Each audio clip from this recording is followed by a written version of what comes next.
والنساء فيهن ضعف، ولذلك أمر الله تبارك وتعالى المرأة بأن تستتر، وأمر الله تبارك وتعالى المرأة بألا تسمع الغناء، لأن الغناء رقية الزنا.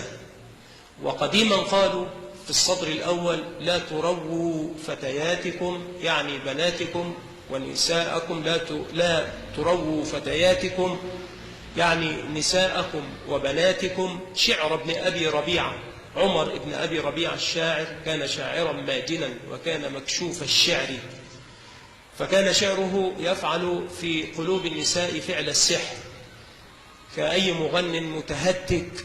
المرأة قلبها يروح ويجيء لأن قلبها فارغ في الغالب، لأن قل أن تجد امرأة تمسك لسانها عن الغيبة والنميمة والكذب وتجتهد في الذكر. هن يغتبن الناس حتى في مساجد الله.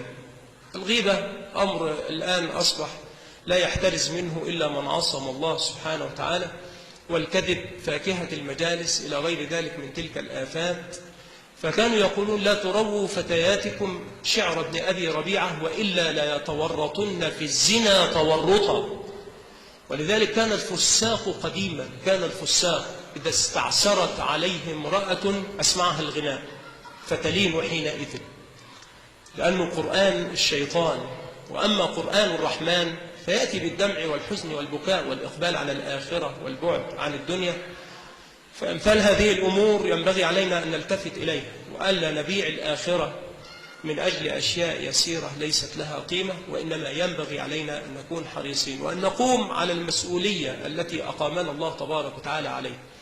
الرجل مسؤول عن أهل بيته، عن زوجته ومن تحت ولايته، عن بناته، وعمن جعله الله تبارك وتعالى تحت ولايته. يسأله الله تبارك وتعالى عن أولئك يوم القيامة، فعليه أن يجتهد في حفاظهن على الصلاة، في حفاظهن على العفاف، في حفاظهن على العفاف، حتى إن أهل الخير يوصون أن لا تتمكن المرأة من الهاتف، من التليفون، يعني يحجب المرأة عن الهاتف، عن التليفون. لماذا تتكلم فيه؟ يحجب المرأة عن ذلك، لأنه ربما أدى إلى كثير من الأمور التي لا تحمد عقباها.